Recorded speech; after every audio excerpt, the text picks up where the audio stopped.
여러분, 그 끔찍한 테러 사건인 그 미국에서 일어났던 9.11 사건 아시죠? 네. 그 오늘은 그 사회적 약자인 여성의 어떤 일생에 걸쳐서 일어나는 여러 가지 법적 문제를 강의하려고 하는데, 그러기 전에 먼저 이 9.11 사건에 대해서 말하고자 합니다. 이 9.11 사건은 그 테러 집단에 의해서 납치된 여객기 2대가 미국 뉴욕센터라는 그 쌍둥이 빌딩을 충돌해서 결국 그 빌딩이 붕괴됐죠. 네. 그리고 수천 명의 그 사상자가 난 그런 아주 끔찍한 테러 사건입니다. 오늘 여기서 얘기하고자 하는 것은 그 테러 사건의 그 수단이 됐던 그 여객기에 타고 있던 그 사람들의 얘기입니다. 그 여객기에 타고 있던 사람들이 곧 죽을 거라는 걸 알고 그들이 갖고 있던 유일한 통신 수단인 그 핸드폰을 가지고 통화를 합니다. 여러 사람하고 통화를 시도하는데, 여러분 그 핸드폰에 다 단축키 갖고 계시죠? 네. 그 중에서 1번을 누르면 제일 사랑하는 사람, 보통 그렇죠? 네. 아마 거기 있는 분들도 단축키 1번을 커피들 눌렀을 겁니다. 대부분 그 남자분들이 그 단축키 1번을 눌렀는데, 그 1번 단축키의 상대자가 누구겠습니까? 예, 다 부인입니다. 그 부인한테 전화를 합니다. 곧 죽을 텐데 죽기 직전에 그 절체절명의 순간에 마지막 말을 유언처럼 남깁니다. 근데 그 말에 공통적인 한 단어가 있습니다. 그 단어는 사랑이었습니다.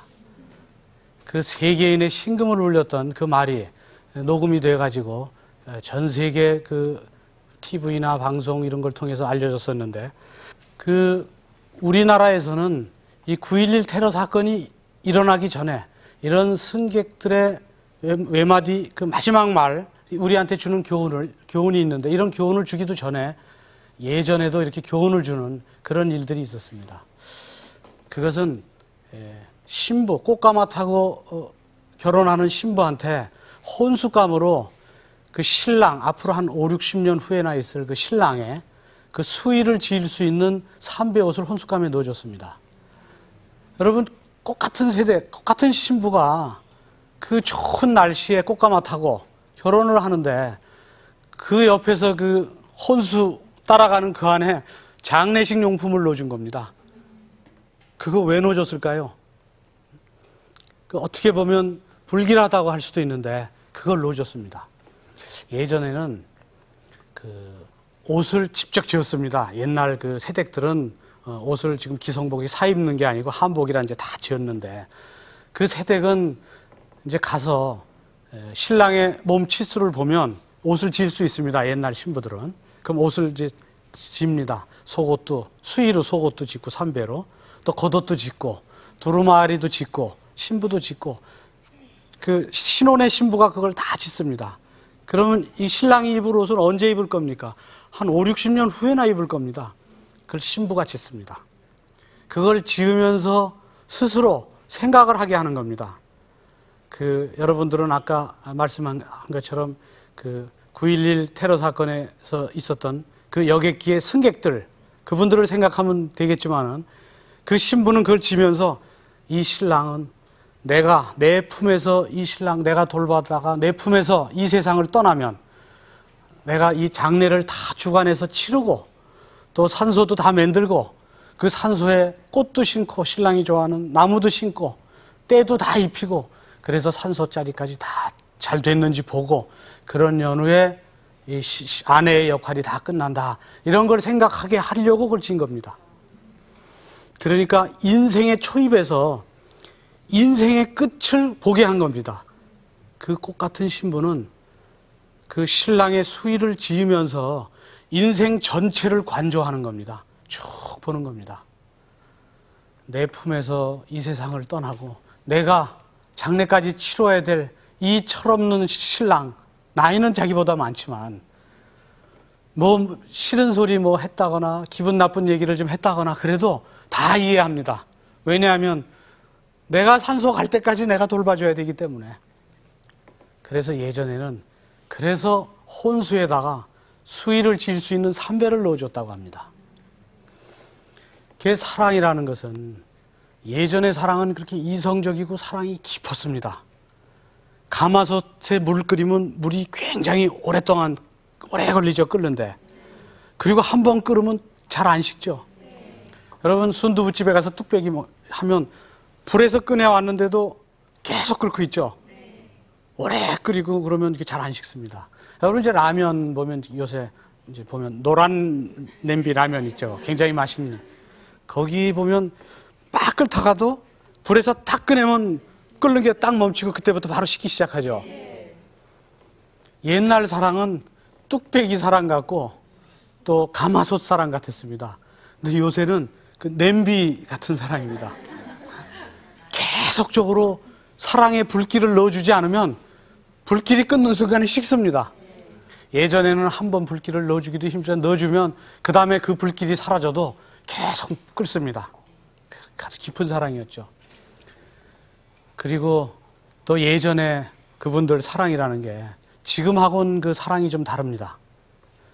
아주 감성적인 사랑이 아니었었는데 예전에는 보면은 좋아하는 사람이 있어도 멀리서 바라보기만 했지 다가가서 얘기하지 못했습니다. 짝사랑들 많이 했고 여기 계신 남자분들 나이 드신 분들 보면 옛날에 좋은 분 좋아하는 사람 있다고 자신 있게 가서 시간 좀 내주십시오 이렇게 얘기했다고 자신 있게 얘기하면 그 10중 8구 거짓말입니다. 좋아하는 사람 있으면 그냥 혼자만 좋아하다가 그 사람 저기서 나타나면 괜히 부끄러워서 전봇대 뒤로 숨었다가 지나가고 나면 이제 나타나고 그렇게 했습니다, 예전엔. 근데 요새는 그런 것들이 많이 없어졌답니다. 좋아하면 좋아한다고 가서 얘기를 한답니다. 그리고 예전에도 정말 그렇게 얘기하면 여자분들이 그래 나 너 좋아 그러고 사깁니까? 옛날에는 몇 번 싫다고 그러다가 힘들게 사귀지 않습니까? 요새는 나 너 좋아하고 시간 내달라고 그럴 때 좀 싫다 그러면 바로 돌았습니다. 그러니까 상대가 나 너 좋아하고 얘기할 때 마음에 들면 나 시간 있다 이렇게 얘기해야지 한 번 튕기면 그 사람 다시 못 본다고 합니다. 그러니까 지금은 완전 냄비입니다.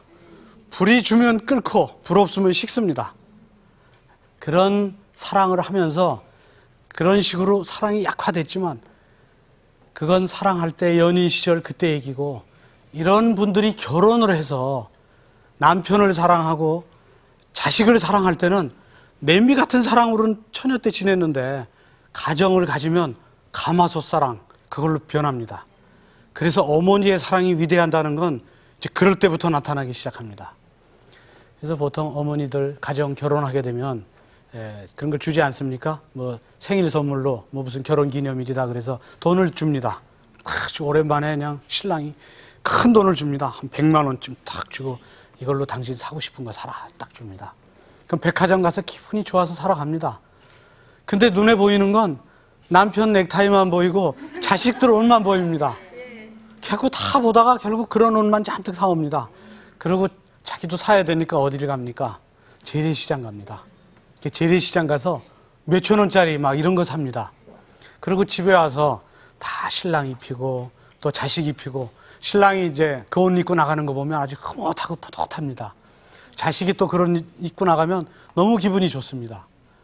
그렇게 가마솥 같은 결혼을 하면서 이 가마솥 같은 사랑을 하고 뚝배기 같은 사랑을 하고 정말 헌신적으로 이렇게 봉사하고 어머니의 사랑 그 깊은 사랑을 자식들한테 느끼면서 그렇게 살아가십니다.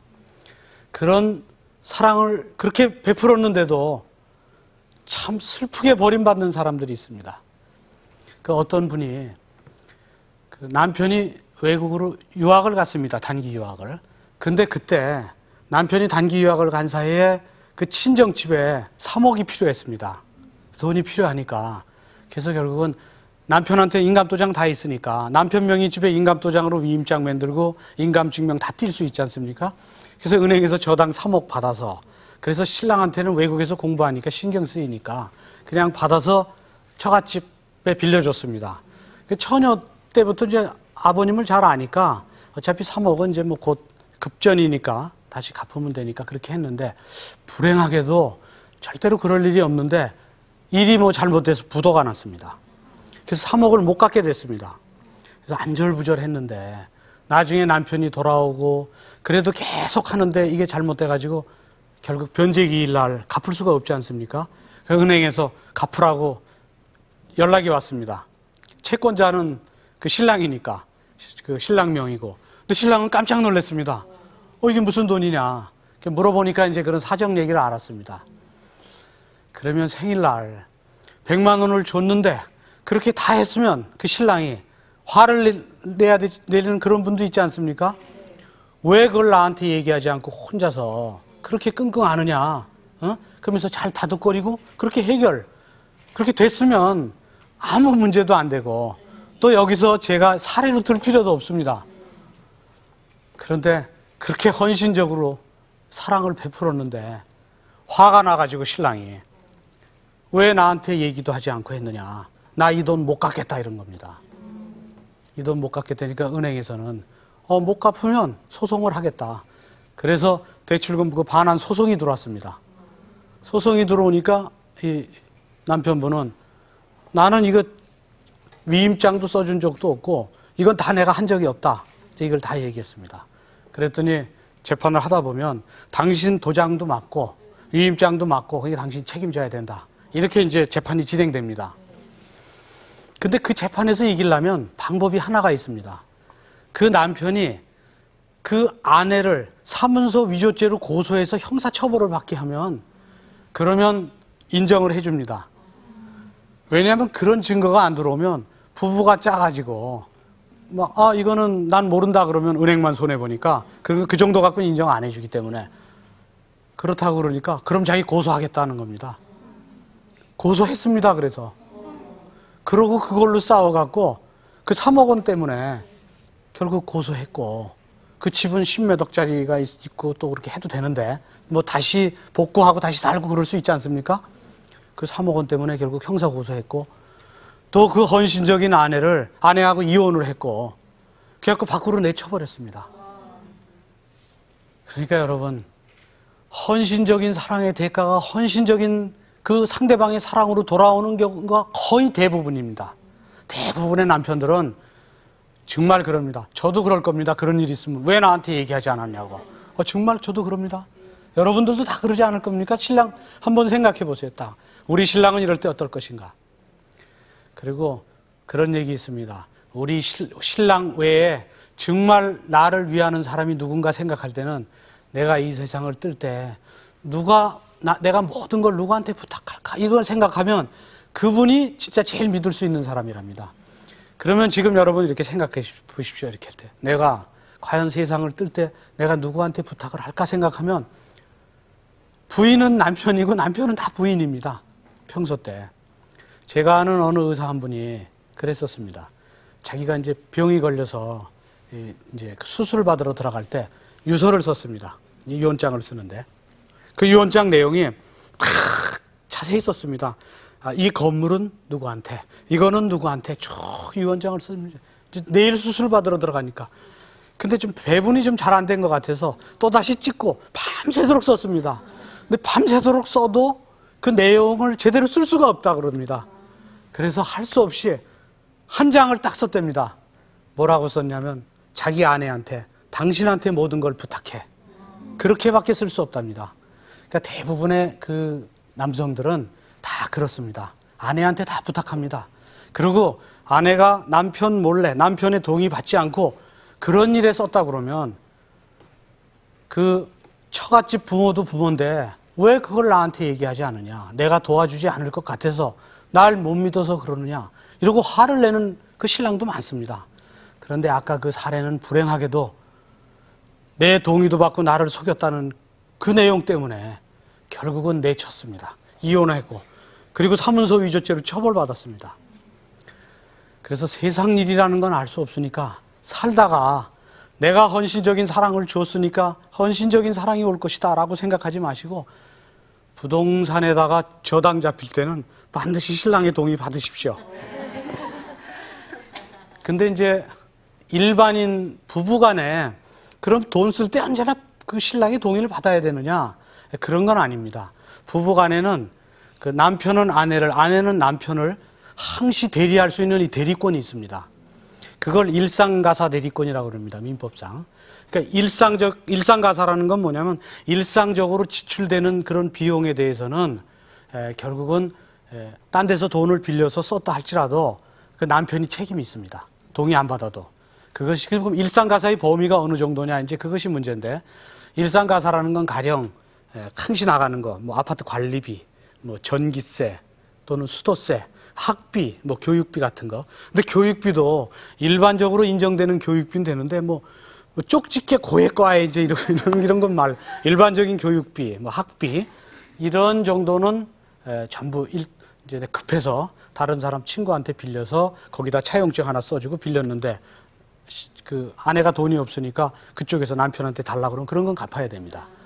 그래서 일상가사의 범위에 있는, 그 액수가 그렇게 크진 않겠죠.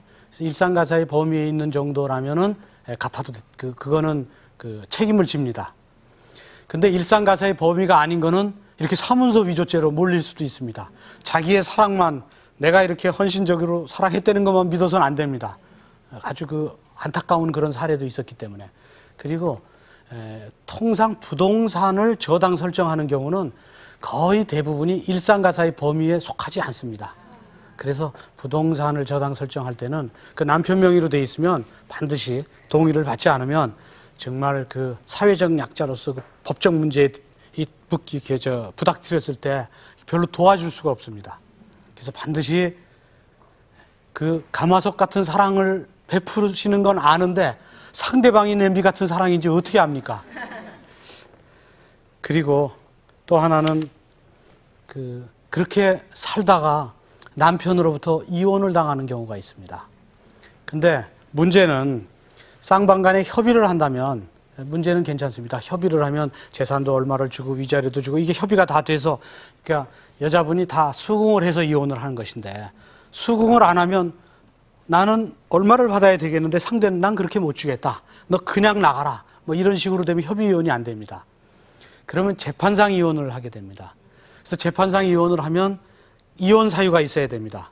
이혼 사유라는 건 이제 여러분들이 잘 알다시피 외도 이런 건 뭐 거의 이혼 사유가 되고, 그 다음 이혼 사유는 이제 뭐 폭행.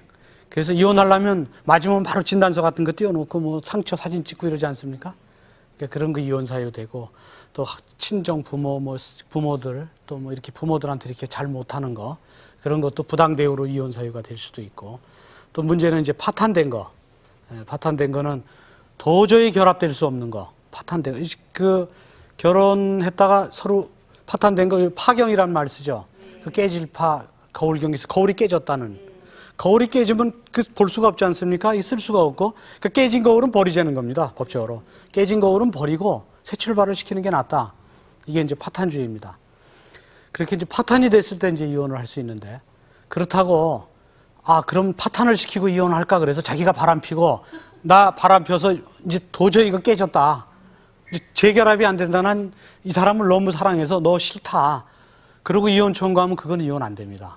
그거는 유책 배우자라 그래서 책임이 있는 자가 이혼 청구한다는, 그건 안 받아줍니다. 그러니까 뭐 파탄주의라고 해서 자기가 바람피고 나서 그거를 근거로 해서 이혼 청구하면 그건 이혼이 안 되니까 그런 식의 파탄은 인정이 되는 건 아닙니다. 그래서 그렇게 이혼 사유에 의해서 이혼이 되면 문제는 사회적 약자인 그 여자분의 경우에는 사회적 약자이기 때문에 본인이 어느 정도의 재산이 있어야 사회 생활을 할 수 있습니다. 민법 839조 2에 보면 재산분할 청구권이 있는데, 그 결혼 생활 중에 이렇게 결혼 생활 중에 모은 재산, 늘어난 재산, 이것을 서로 이혼하면 이렇게 분배하자는 겁니다.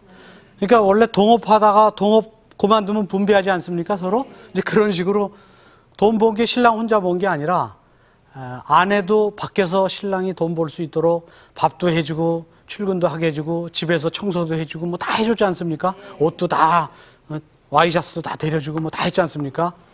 그래서 밖에서 돈 번 거에 대한 기여도가 있다는 겁니다.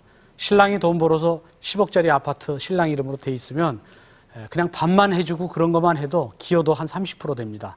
그러니까 3억을 이제 받을 수 있죠. 재산분할 청구로. 그래서 그런 걸 가지고 그 여성들은 이제 여자분, 이혼된 분들은 밖에서 활동할 수 있도록 법에서 그런 조치를 하고 있습니다. 그런데 문제는 어떤 분은 재산이 한 100억쯤 됐습니다. 모아놓은 게. 그 재산 분할되면 이제 많이 뺏깁니다. 그 임대료만 해도 연간 한 5, 6억 됐었으니까 한 달에 한 5천씩 이렇게 받았습니다, 이게. 그 100억짜리 재산을 갖고 있는데 부인한테 그 생활비를 한 3, 400밖에 안 줍니다. 그 자기 재산. 그 1년간 한 3, 4천 주고 나머지는 다 자기가 관리를 하는데 문제는 아무래도 이상합니다. 늦게 들어오면 이상하게 화장품 향수 냄새가 좀 다른 것 같고, 그리고 외박도 좀 가끔씩 새벽에도 들어오고, 뭐 어디 여행 간다고 그냥 며칠씩 해외 출장도 뭐 간다고 가고, 뭐 건물 임대해서 주는데 해외 출장 뭐 간 필요도 없는데도 뭐 간다고 하고, 걔가 불안해가 이상하다. 그게 너무 충격이 되니까 난 못 살겠다. 그래서 이제 이혼을 하러 왔습니다. 이혼 사유가 없습니다. 이분은 외도한 거 들키질 않아갖고 외도한 근거가 없습니다. 그리고 폭행하고 그러면 사진이라도 찍고 뭐 진단서를 뜰 텐데 진단서도 띄지 않고 점잖게 얘기도 안 합니다. 그러니까 이혼 사유를 잡을 수가 없으니까, 이혼을 할 수 없으니까 재산을 분할 받아야 나가지. 그리고 이혼이 안 됩니다. 협의 이혼을 하면 그냥 나가라 그러고. 그래서 결국은 계속 충격만 받고 그냥 사는 겁니다. 그 생활비 주니까 그걸로 생활을 하는데 저 돈 가지고 딴 생각하는 것 같아서 계속 불안합니다. 그래서 지금 민법이 개정 중에 있습니다. 지금 그 재산분할 청구는 반드시 이혼 소송을 제기해야 재산분할이 가능한데, 지금은 이혼 소송 제기 안 해도 재산분할만 따로 할 수 있게 법을 바꿔놨습니다. 그러니까 아까 그분 100억짜리 재산 있으면 이제 법 바뀌면 이제 저한테 찾아오면 이제 제가 해드리면 됩니다. 30억 내놔라. 그래서 이 여자분 이름으로 하면 5천만 원 중에서 1,500만 원 임대료 이제 이분이 딱 갖고 이제 자기 지분이 있으니까. 그래서 법이 그렇게 개정이 되면 이제 그 약자인 여성들의 그 지위가, 그러니까 그런 게 이제 훨씬 더 상승되고 지위가 확고하게 그렇게 될 겁니다. 그리고 문제는 이제 하고 있는 동안 이혼하고 이럴 때는 이제 이 재산분할 청구로 이제 여러 여성분들의 어떤 그 지위가 좀 보장되곤 하는데, 이제 사망할 경우가 있습니다. 보면 그 남편이 재산이 많이 있는데 그 재산을 숨겨놓은 자식을 두고 거기 있는 자식한테 다 증여를 하겠다는 겁니다. 근데 이쪽에도 자식이 있는데 그쪽에다가 다 증여를 하고 이쪽에 있는 자식한테는 안 주고 배우자한테도 안 주겠다는 겁니다.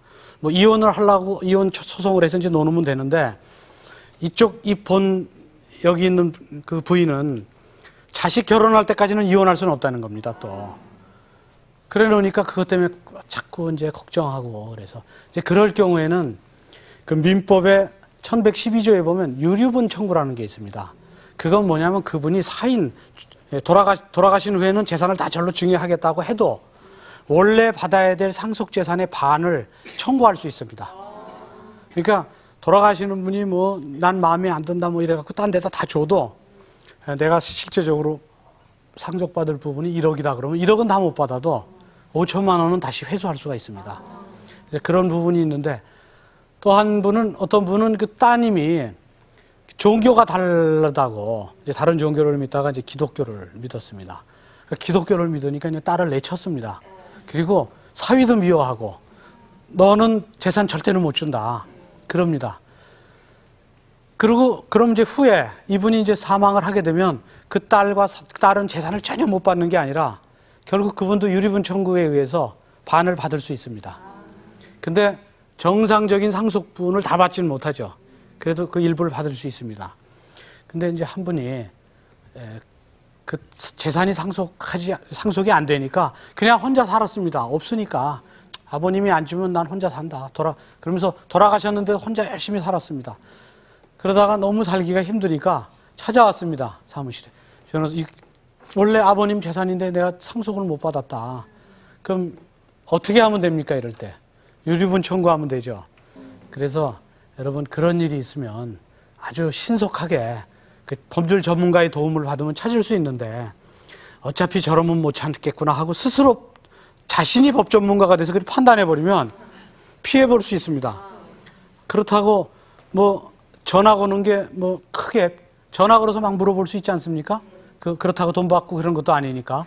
그러니까 문제되면 전화 딱 거십시오. 뭐 이렇게 보고 신문에 무슨 뭐 이름 변호사 이름 나오면 거기 전화 이렇게 적어서 114 딱 전화해갖고 나오면 그냥 전화로 물어보면 그거 다 알려줍니다. 아니면 무슨 뭐 다른 구조공단 같은 데도 있으니까 거기다 물어봐도 그런 거 알려주니까 여러분께서는 여성들을 위한 그런 법 정책들이 있으니까 그런 정책들을 혜택을 여러분들이 받을 수 있습니다. 그리고 또 하나의 경우에는 갑자기 그 남편이 사망을 했는데 찾아왔습니다. 남편이 교통사고로 갑자기 사망을 했는데 빚이 상속된다는 얘기를 들었다.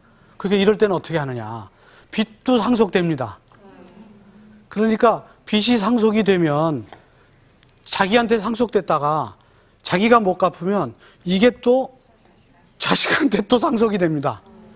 그러면 그냥 손주 사위는 뭐 엉뚱한 사람이 그 빚을 변제를 해야 되는 그런 문제가 있습니다.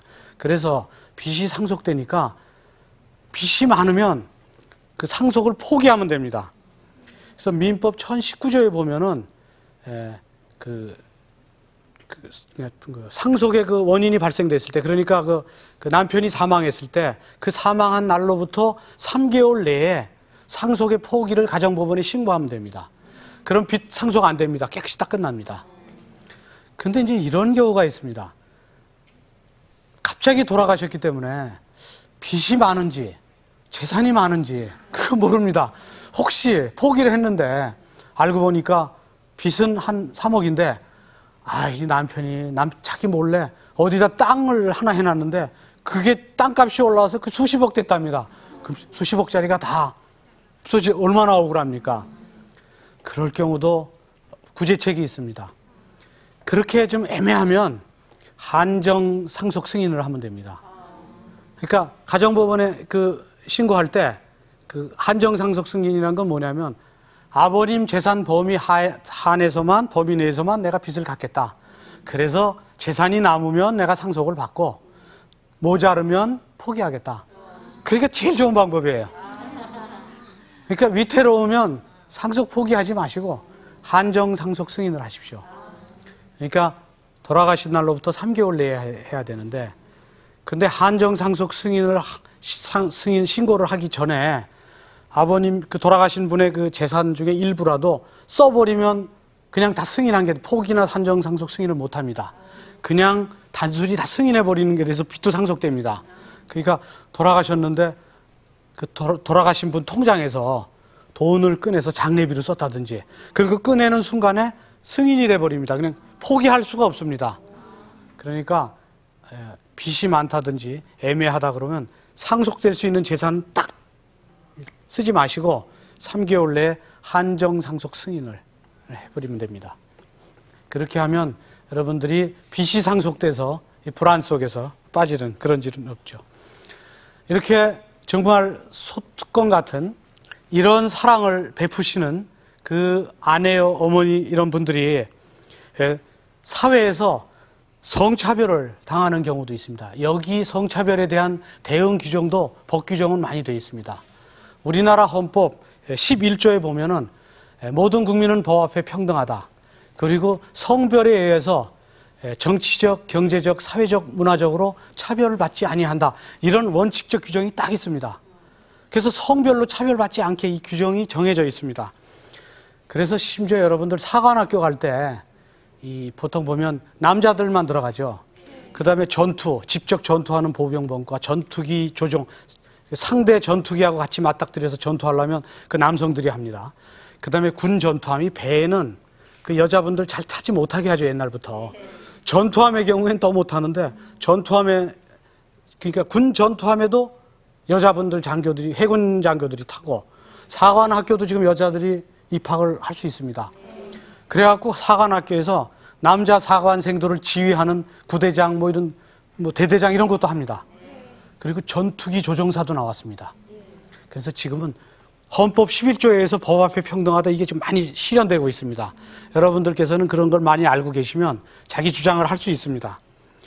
그리고 취업, 특히 지금 맞벌이가 많아져서 여성분들이 그 사회 활동이 상당히 많아졌는데 특히 취업 같은 경우에 여자분들은 이제 보조 업무라든지 이런 보조 업무가 많기 때문에 그 주요 업무를 맡기지 않습니다. 주요 업무를 맡기지 않은 이유는 여성분들한테 그런 주요 업무를 맡겨서 좀 이렇게 능력을 배양해 놓으면 출산을 하거나 또는 아이를 키우다 보면 양쪽 일을 할 수가 없으니까 회사를 그만두는 경우가 많습니다. 그렇게 되면 회사로서는 좀 이 경비도 들고 회사 자체 내에서 유능한 직원을 다시 키워야 되니까 그런 것 때문에 남성 직원을 우대하게 됩니다. 근데 그런 것도 일종의 성차별이라고 봅니다. 그래서 또 하나는 여러분 제대 군인들 그동안 가산점 준 거 아시죠? 제대 군인들은 왜냐하면 3년 동안 군대 갔다 오면 그동안 자기 개발을 못했지 않았습니까? 여자분들은 계속 3년 동안 됐는데 3년 동안 공백이 있었으니까. 그래서 저도 예전에 그 공부할 때 군대 갔다 와서 공부를 하면 이게 복구하는 게 갔다 온 것만큼 든답니다.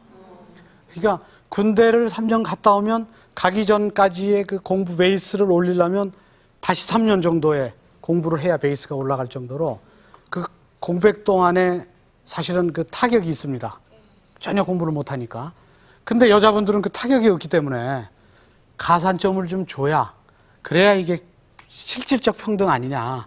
이래서 제대 군인의 가산점 줬습니다. 그리고 미국에도 이런 공직제도에 대한 가산점 제도가 있습니다.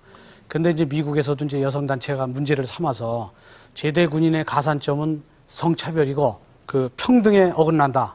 이래갖고 이제 그 재판을 한번 한 적이 있었는데, 그 미국에서는 이렇게 이제 결정이 됐죠. 판시가 됐습니다. 미국 경우에는 이 공직의 제대 군인의 가산점은 제대 군인의 가산점은 이 공직에 대해서 이 군대 갔다 온 거에 대한 보상의 의미이지 실제적으로 차별 목적이 아니다. 그래서 제대 군인의 가산점 자체가 차별 목적이 아니기 때문에 이거는 군대 갔다 온 거에 대한 보상을 하기 위한 것이기 때문에 이거는 합헌적이다. 이런 그쪽에서는 법에 위배되지 않는다 이런 판시가 됐습니다. 그런데 우리나라의 경우에는 미국하고 달리했습니다. 제대 군인의 가산점을 주다 보니까 여자분들이 거의 만점에 가깝게 맞는데도 합격생이 극히 적고 또 그래서 실질적으로 차별적인 효과가 난다. 그래서 목적보다는 차별적 효과에 중심을 둬갖고 제대 군인의 가산점 제도는 폐지해야 된다. 이게 우세하게 돼갖고 우리나라 제대 군인의 가산점 제도 이거 폐지됐습니다. 그래서 그 점도 결국은 여성분들에 대한 그 보호하는 그런 정책이 되고 있죠. 또 우리나라 그 여성들에 대한 보호가 주로 많이 하는 것이 전에는 그 남녀 차별 금지위원회 하는 그런 위원회 있었습니다.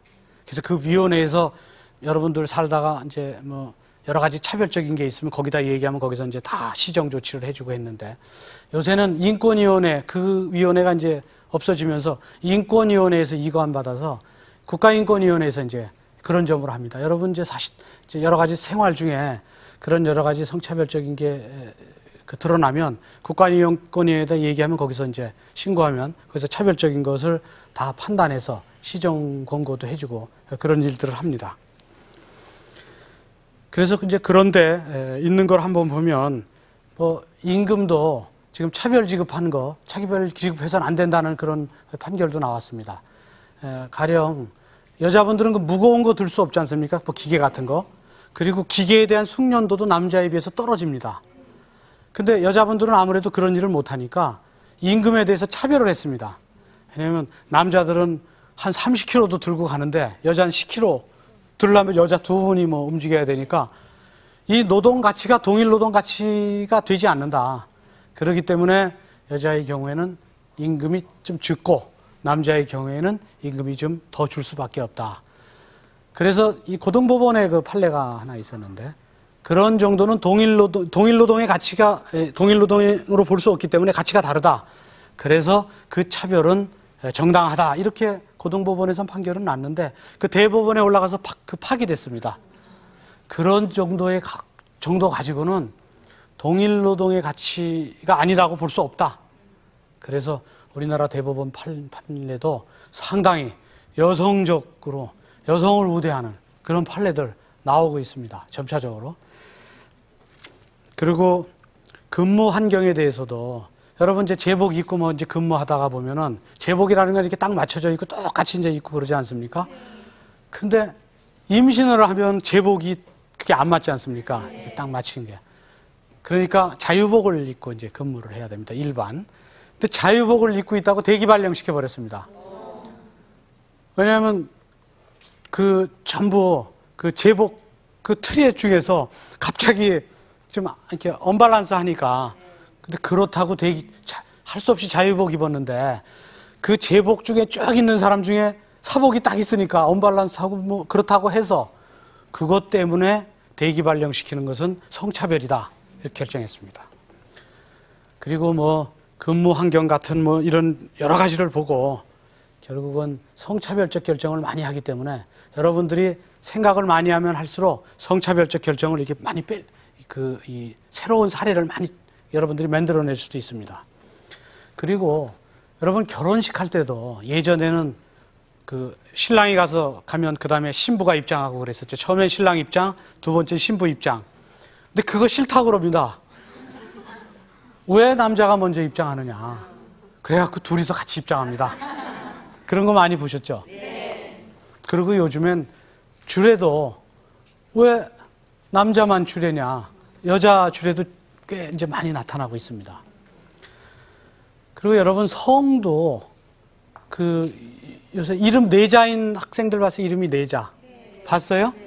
그 왜 내자인 줄 아세요? 아버지 성, 엄마 성 이름. 김 씨하고 이 씨하고 결혼하면 이름이 영자면 김이 영자. 아들이면 김이 영철. 그렇게 이름을 집니다. 근데 그렇게 줘도 아버지 이름이 먼저니까 김 씨가 먼저 나오니까 성은 김 씨죠. 근데 엄마 성이 앞으로 나오면 이제 이김영자 이런 건 이제 없죠. 그래서 왜 자식이 엄마 성을 따르면 안 되느냐? 그것도 법을 개정해야 된다는 겁니다. 그래서 개정했습니다. 우리 민법 781조에 보면은 자식은 부모 성을 따르게 돼 있죠. 근데 다만 단서 붙어 있습니다. 부모가 혼인신고할 때 그 어머니 성을 따르기로 이게 협의가 되면 그러면 어머니 성과 본을 따를 수 있겠습니다. 이 법이 지금 통과됐습니다. 내년부터 시행됩니다. 그래서 이게 시행되면 이제 보면 그 아버지 성하고 달라도 이상하다 이렇게 생각하면 안 됩니다. 두 번 재혼한 부부가 뭐 이상하게 나중에 이제 문제 됐을 때 어머니 성 따르는 그런 자식이 이제 생길 수 있게 됐습니다. 여성들에 대한 보호가 우리나라 이 민법도 굉장히 지금 잘 되어 있습니다. 그리고 외국인의 어머니가 이제 한국인일 때 외국인하고 결혼해서 자식 낳은 경우는 10살이 넘으면 한국 국적 취득이 안 됐는데 그 국적법 부칙 규정도 위헌 판결이 나버렸습니다. 그래서 이제는 어머니가 한국 사람이면 나이에 상관없이 아버지가 외국 사람이라도 한국 국적을 취득할 수 있습니다. 지금은 그 법도 그런 식으로 다 바뀌었습니다. 그리고 성차별에서 문제되는 게 성희롱 같은 것이죠. 보면은 성희롱이라는 것이 이제 보통 뭐 이상하게 뭐 말 많죠. 뭐 말 함부로 하고 이러는 거 그런 부분들도 전부 형사처벌이 될 수 있습니다. 그렇게 해놨고 또 심지어 옛날에 그 성희롱의 범위를 정할 때 여성분들이 이런 거 정하자고 그랬습니다. 남자가 음흉한 눈빛으로 쳐다보는 거 그거 성희롱으로 성희롱 범주에 쳐다보자는 겁니다. 아주 기분 나쁘다고. 그래서 그거는 빼자고 그랬습니다. 그거 그때 한번 들어갔으면 남자분들 여자 보면 눈 딱 내리 까르고 그러고 다닐 뻔했습니다. 그리고 또 문제되는 것이 이 불법행위, 특히 그 직장에서 성차별, 그 불법행위 될 수 있는데 왜 술자석 같은 데 가면 미스킴 그 이 부장 옆에 앉아 제일 높은 부장이 앉히죠. 미스킴 부장님 술 좀 따라 드려. 뭐 이런 얘기. 또 집에 좀 일찍 가려고 그러면 이 조직의 쓴맛을 보여줘야 된다. 뭐 이런 얘기도 하고 우리 조직의 단합을 위해서 다 같이 가야지 혼자서 빠지면 되느냐. 그래서 새벽 1시에 보내주고, 그것도 법원의 판결에 그렇게 술자리를 강요하고 술 따르는 거 강요하는 것은 그 사람의 인격의 자율성을 침해하는 것이고, 또 상대방이 그걸로 인해서 정신적 고통을 느꼈다고 그런다면 그건 불법행위라고 보는 겁니다. 불법행위라고 판단이 되면 손해배상을 배상해줘야 됩니다. 그러면 앞으로 그 불법행위로 보니까 미스킴 이 부장님 옆에 좀 앉지? 그럼 호주머니 한 200만 원 딱 준비하고 있어야 됩니다. 뭐 술 한 잔 따라줘. 그럼 또 이쪽 주머니에 한 200만 원 준비. 그러니까 불법행위 되니까 그런 일을 함부로 하면 안 됩니다. 그런 식으로 지금 많이 바뀌어놨죠. 아주 적극적인 그런 판례들이 있습니다. 그리고 성폭력, 직장 내 자기 위치를 이용해서 성폭력하는 경우 있죠. 전에 그런 경우에는 처벌받고 끝났습니다. 남이 잘 모르는데. 요새 공개하는 거 많이 했었죠. 근데 공개하는 정도가 아니라 지금 또 새로운 법이 하나 또 통과됐습니다. 법이 굉장히 긴데 그 법이 이렇습니다. 법의 이름이 특정 성폭력 범죄자에 대한 위치 추적 장치 부착에 관한 법률. 굉장히 길죠? 근데 뭐 같습니까? 이거 무슨 법인지 대충 아세요? 이 법 통과됐습니다. 전자팔찌입니다. 전자팔찌. 이게 지금 이제 시행이 되려면 이제 구체적인 시행령 같은 게 이제 정해져야 되겠지만은, 가령 이 성범죄자가 가석방이 된다거나 또는 성범죄자가 집행유예 같은 거 받으면 재범의 우려가 있을 때는 전자팔찌를 딱 채우게 하는 겁니다. 그 어디든지 가면 다 드러납니다. 이게 계속 추적이 되니까. 근데 이제 그게 지금 이제 아직도 시행이 되기 위해서 이제 그런 논란이 있습니다. 그건 이중 처벌 아니냐, 또 사생활 침해 아니냐, 이제 그런 논란이 있고, 또 그럼에도 불구하고 사회로부터 격리시켜야 된다. 그런 것 때문에 결국은 검찰이 그거를 잘 검토해서 법원에 신청하면 법원이 또 잘 검토해서 구속영장 발부하듯이 그렇게 발부를 하면 괜찮지 않느냐, 그런 제 견해도 있기 때문에 그 법은 일단 통과됐으니까 시행이 된다면 성폭력 범죄자들은 조심해야 됩니다. 전자팔찌 그거 차고 다녀야 될 그런 날이 올지도 모릅니다. 그래서 여성분들은 그렇게 가정에서 이혼을 당하는 경우, 그런 경우에는 그 헌신적인 사랑은 했지만 만일 이혼을 당하는 경우 있을 땐 유리분 청구가 뭔지, 또 갑자기 신랑이 세상을 떴을 때는 재산 분할이 뭔지, 그리고 유리분 청구가 뭔지, 그런 것들을 전부 알고 이 사회에서 살아가는데 그 도움을 받을 수 있도록 그런 부분에 유의하시기 바라고, 또 성차별적인 그런 많은 문제가 생기면 이런 것은 불법행위가 되면 내가 배상도 받을 수 있고, 또 그런 문제에 대해서 상대한테 얘기를 해서 다시는 그렇게 못하게 할 수도 있다. 그런 것들을 이 강의를 통해서 여러분들이 다 숙지하시기를 바랍니다. 그리고 문제는 끝으로, 이제 보통 여성분들의 경우에는 어려서는 아버님의 그 보호를 받고, 결혼해서는 남편과 함께 살고, 나이가 들어서는 자식과 함께 살지 않습니까? 근데 요새 수명이 지금 한 30, 40대의 경우, 여기 좀 한 20, 30대는 거의 앞으로 수명이 100살이라고 그럽니다.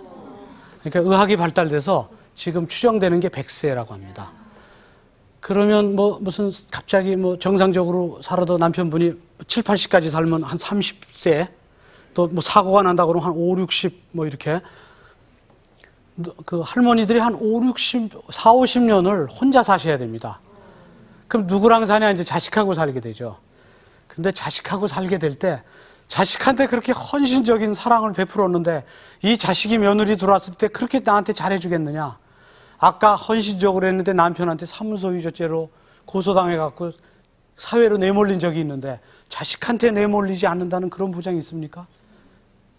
그럴 수도 있지 않습니까? 제가 신문기사 하나가 본 게 생각납니다. 그 어느 할머님이 집에 고향에서 혼자 있다가 외로우니까 아파트 서울로 올라왔습니다. 서울에서 이렇게 사는데 아들 며느리가 아주 이상한 얘기를 하는 겁니다. 1번 학원 갔어? 뭐 이러는 겁니다. 그래서 4번 오늘 시장 갔어? 이러는 겁니다. 여러분 1번이 누구 같아요? 네? 아들. 1번 손자입니다. 할머니가 나중에 그 번호에 대해서 알고 아주 충격을 받고 아주 굉장히 힘들어 하셨다는데 그 1번 학원 갔어? 이거 1번은 손주입니다. 2번은 누구겠습니까? 2번. 2번은 그 며느리입니다. 그 3번은 아들이, 그러니까 자기 아들, 그 할머니 아드님입니다. 그럼 4번은 누구겠습니까? 아니, 할머니요? 4번 시장 갔어 그러죠? 4번은 그 도우미입니다. 집안에. 근데 6번이 이제, 그럼 5번은 누구겠습니까? 5번 누구 같아요? 예. 5번 강아지입니다. 애완견. 6번이 누구죠? 6번이 할머니입니다. 애완견 다음에 할머니였습니다. 충격을 받아서. 근데 그 할머니는 자식한테 그 얘기를 참아 못하니까 편지 하나를 써놓고 다시 고향으로 갑니다. 그 편지가 한 줄입니다. 원망의 글도 없고 그냥 한 줄만 썼습니다. 3번아 찾지 마라. 아들아 찾지 마라. 6번은 간다. 할머니는 간다. 여러분, 이게 우스갯소리가 아닙니다. 그래서 누군가 그러더군요. 그 내용 너무 슬프다고. 그래서 슬프게 한번 해보겠습니다. 전 연기자가 아니라서 참 하기 어려운데 그랬답니다. 그렇게 하랍니다. 3번아 찾지 마라. 6번은 간다. 이게 이제 우스갯소리처럼 그렇게 들리겠지만은 실제적으로 신문에 났던 신문 기사 얘기였습니다. 그래서 이 6번 할머니가 우리 어머니일 수도 있고 우리 딸일 수도 있고 그리고 우리 아내일 수도 있습니다. 그럴 수도 있는 우리 6번 할머니 같은 분들이 하나님 말씀처럼 그 사랑이 분수처럼 넘치는 그런 복된 사회에서 살았으면 하는 그런 소망이 있고 또 이 땅에 법의 정의가 살아있고 또 하나님의 말씀이 살아있는 한 우리 모두에게는 좌절과 또는 어떤 그 패배적인 그런 생각보다는 희망과 사랑이 넘치는 그런 복된 사회가 만들어질 수 있다고 믿습니다.